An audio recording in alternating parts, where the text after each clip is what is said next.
The best player at the moment in world football, I think, is Lamine Yamal. One of the things that Messi profited from in his career was the existence of Cristiano Ronaldo. Is there anyone in world football at the moment that you can look to that might be able to push Lamine Yamal in the same way? He's probably one of the most exciting young talents in South America. He's a Brazil youth international and has been nicknamed Messinho. Football's newest rivalry is here, and over the next 10 years, we're going to answer one simple question. Which player will have the better career? Currently, the spotlight is on Lamine, who, having won 2 La Liga titles, 1 Copa del Rey, and the Euros, is entering this competition with a 4-trophy head start. However, after failing to add to that tally in the 2025-26 season, we're shifting our attention to Estêvão, who in his debut season with Chelsea would have an impressive 16-goal and 7-assist campaign, beating Michael Owen's goal contribution record by an 18-year-old, which hasn't been touched since 1998. There would, however, be no club success for Estêvão this season, but if we fast forward just a little bit, Brazil are the champions of the world! The spotlight could change very quickly in football, and after defeating Spain in the World Cup finals, the lights are starting to shine a little less on Lamine and a little brighter on Estêvão, who, despite not starting for Brazil, still contributed significantly to their World Cup triumph. However, before we move on to the following year, it's important to mention that the winners of each season are a result of EA's simulation, so keep that in mind as we head into year 2, which would be another great individual season across all competitions for Estêvão. However, despite leading Chelsea to a very respectable 24-win campaign, it wouldn't be enough to overtake Liverpool, who are this year's Premier League champions. And with Real Madrid sweeping the domestic titles over in Spain, it means that it's a second consecutive trophyless season for Lamine. Success isn't guaranteed for either of these players, but a lot can change in the span of 1 year. And for Lamine, that change will come in the form of finishing above Real Madrid in the league table to win his first La Liga title of this challenge, his 3rd in total. And over in England, Chelsea are beginning to look like the real deal. Estêvão is having his best season to date, and Cole Palmer has developed into one of the best players in the world with his prime years still ahead of him. And while this year they're only coming away with the FA Cup, it's only a matter of time until we see them become serious title contenders. And that might come sooner than we think. But before we move on to Season 4, let's quickly summarize this year's international competitions, starting with Estêvão in Brazil, who after making it to the Copa America finals, would ultimately lose to Lionel Messi's Argentina. And a similar fate would happen to Spain, whose hopes of becoming back-to-back European champions would be shut down by France in the finals. And while you would expect Mbappe to be at the center of this victory, the real X factor was Désiré Doué, who had 2 goals in this game. And suddenly, an interesting conversation is starting to unfold. With a Champions League title and a Euro Cup to his name, is Désiré Doué currently better than both Lamine and Estêvão? We're about to find out, because in the following season, both Lamine and Désiré Doué would cross paths in the UCL semi-finals, bringing us to the Camp Nou, with PSG going into the second leg of this matchup with a 2-0 lead. PSG applying pressure here. Vara to Vitinha. Vitinha, shot from distance and saved by Ter Stegen. You're not going to beat him from that distance. 40 minutes left to play. Ter Stegen, long ball to Rafinha. It gets to Lewa. Lewa, back to Rafinha. Rafinha down the line, gets by Hakimi, options in the box, to Olmo, back to Lewa, Lewa in the box, shot taken, and Barcelona cut the lead to 1 with plenty of time left on the clock to equalize. Hakimi, to Vitinha, PSG cycling the ball well, good tackle by Araujo on Désiré Doué, and now Barcelona are on the counter-attack looking to build something up. Lewandowski, to Pedri, that was fouled, Balde, keeping the play alive, taking all the space that's being given to him. Balde, pass it to Lewa. Lewandowski, back to Pedri. It's Barcelona's turn to cycle the ball well here. Pedri to De Jong. De Jong to Olmo. Through ball, it gets to Lamine, and Lamine finds the back of the net. And Barcelona and PSG are now tied with 30 minutes left to play. With both teams playing it safe and Pacho shutting down one final effort from Lamine, it means that we're most likely headed to extra time. Good defending by Pacho, and they're going to celebrate that. That could have easily been a late game winner by Lamine. And in extra time, it would be PSG to have the first opportunity to score. Dembele has gotten through everyone. Désiré Doué to his left. Dembele to Doué. Saved by Ter Stegen. That is the most insane save I've ever seen. 10 minutes left to play, Barcelona in possession of the ball. De Jong, it's a quick pass to Dani Olmo. Dani Olmo looking for options. That is an insane tackle by Zaire Emery, and there's no call on the field. Play goes on. Lewa to De Jong. De Jong, pass to Rafinha. Full extension save by Donnarumma, who keeps this game tied. Massive save by Gijo. Despite both teams having their chances to score, extra time would solve nothing, which means a winner will have to be decided in penalties. Here we go. Penalties needed to settle the score. Lewa, stutter step, and he beats Donnarumma. Vitinha, PSG's first kicker. And it's saved by Ter Stegen. Barcelona take the early lead.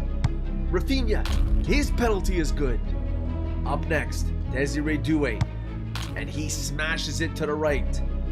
Lamine Yamal up next. Can he make his penalty? He does. Dembele's up next. Absolutely needs to score here. And he does. He goes to the right of Ter Stegen. Gijo, can he come up with a save? He doesn't. Dani Olmo goes down the middle. And now it could all end here. A save by Ter Stegen, and this game is over. Kvara, can he convert his penalty? It's saved! Ter Stegen gets his foot to it, and Barcelona make the comeback. In a showdown of two of the world's brightest young stars, it's Lamine that's coming out on top. But the job is far from being done, because he's now up against Chelsea, who are coming off a comeback win of their own against Real Madrid. And in what would be a first Champions League Finals appearance for our two stars, both would have goal involvements in this game. But at the end of the day, there could only be one winner. And at the end of 90 minutes, Lamine Yamal would ultimately be taking a backseat in the trophy celebrations. It's a picture-perfect ending for Chelsea, who a few weeks prior won their first Premier League title since 2017, and the Premier League Player of the Year went to Estêvão. So at the end of Season 4, he's now trailing Lamine by only one trophy and has a small advantage in terms of individual awards. And while he is amongst the top candidates for the Ballon d'Or, it would ultimately be going to Cole Palmer. But there's no doubt that in the not-so-distant future, he could very well be standing on that stage.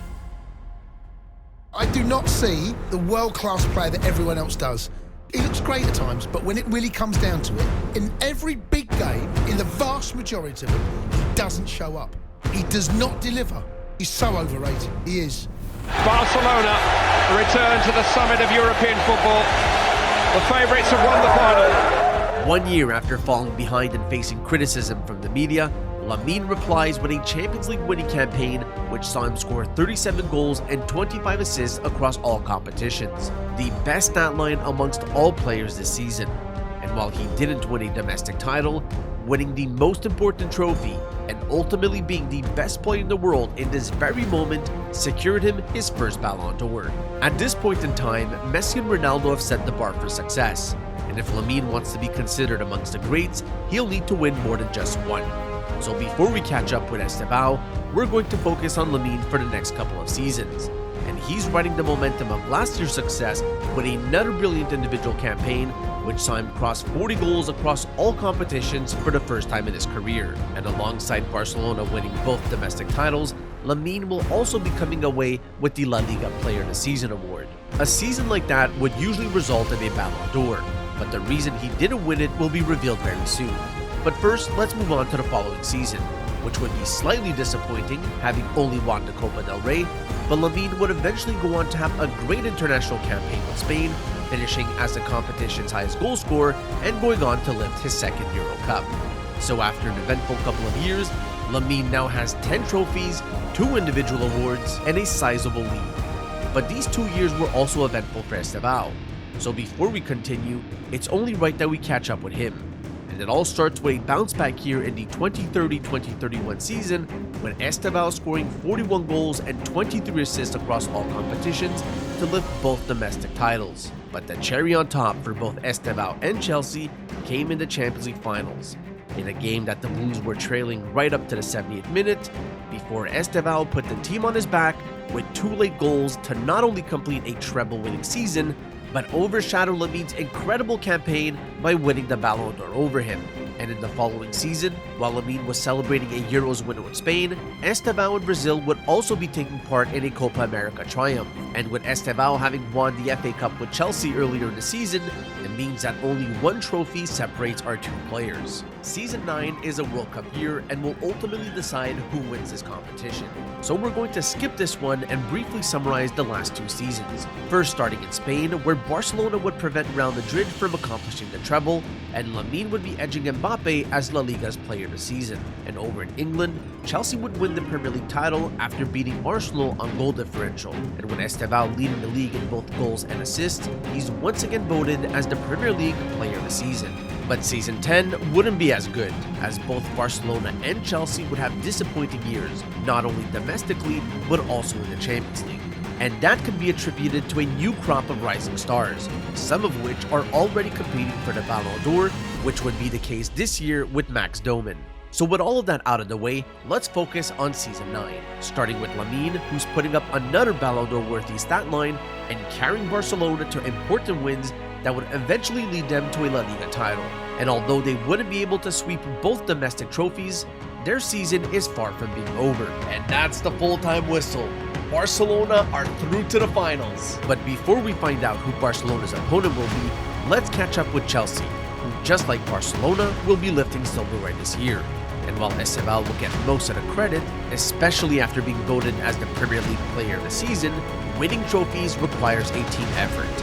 And with Chelsea's core remaining intact all these years, they were able to get through PSG in the round of 16, Bayern Munich in the quarterfinals, and after defeating Real Madrid in the semis, they're on the verge of completing one of the best Champions League runs in history if they can get through Lamine Yamal's Barcelona.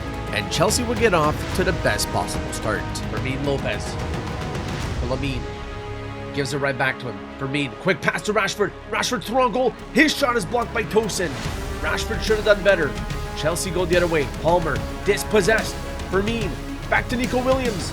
It doesn't get to Rashford. Will. To Enzo.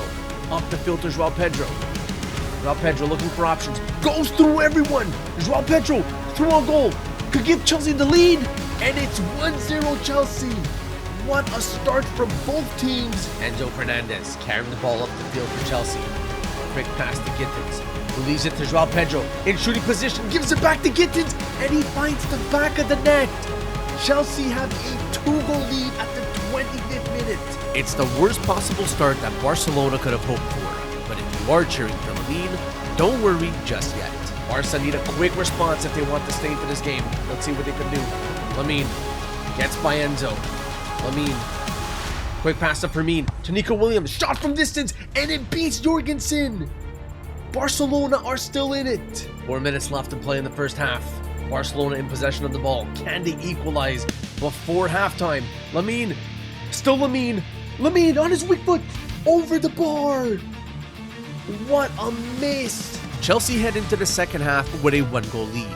But if the first 45 minutes are of any indication, that might not be enough to win this game. Here we go. Barcelona start in possession of the ball to start the second half. Rashford looking for options. Gives it back to Nico Williams. Nico Williams being shut down. Still Nico Williams looking for options. Spots Lamine. His shot just misses. Just a couple millimeters off. Counter-attack for Chelsea. Gittins leading the way for the Blues. There's Joao Pedro to Palmer. There's way too many passes to keep up. Gittins finds Joao Pedro. Chelsea looking very dangerous here. Gittins on his right. Saved by Garcia, and Chelsea get a corner. Corner will be taken by Palmer. Can Chelsea find the insurance goal they need? Right here. Palmer swings it in. It's headed by a Chelsea defender, and it becomes an assist to Estêvão, who puts it in the back of the net. 30 minutes left to play, and it's looking very bleak for Barcelona. 25 minutes left to play. It's doable for Barcelona, but they need a quick response. And Rashford could cut the lead to 1 right here. His shot is saved by Jorgensen, but Barcelona still have it. Rashford to Fermin, to Nico Williams. His shot is blocked, and it's cleared by Enzo Fernandez. Barca still in possession. Lamine to Rashford, and after all that, the lead is cut to 1. One of the most chaotic sequences I've ever seen, but in this moment, the enemy of Barcelona is the clock. We've seen Barcelona come back before, but that wouldn't be the case this year. So with Chelsea having completed one of the best Champions League runs in recent history, not only has Estêvão tied this competition in trophy count, but he's now the favorite for this year's Ballon d'Or. However, all of that could change depending on the results of this year's World Cup. And we're going to fast forward straight to the semi-final games, where Lamine Yamal and Desiree Doué would once again meet on the pitch. And as a reminder, the last time they met, it was the Frenchman who got the upper hand. But this time around, it was a much more competitive match. And while it took nearly 120 minutes to break a 1-1 tie, it would be Lamine Yamal finding the back of the net to propel Spain into the World Cup finals. And that now brings us to the other semi-final on the other side of the bracket. England versus Brazil, where we're about to see club teammates become international rivals. Brazil looking dangerous right off the start here. Andre Santos with plenty of options in the box. Vini, his shot is blocked by Colwill. That was goal bound, but he gets his knee to it. Andre Santos to João Pedro. England are giving Brazil so much space right now, there's virtually no pressure. Bruno G carrying the ball up the field for Brazil.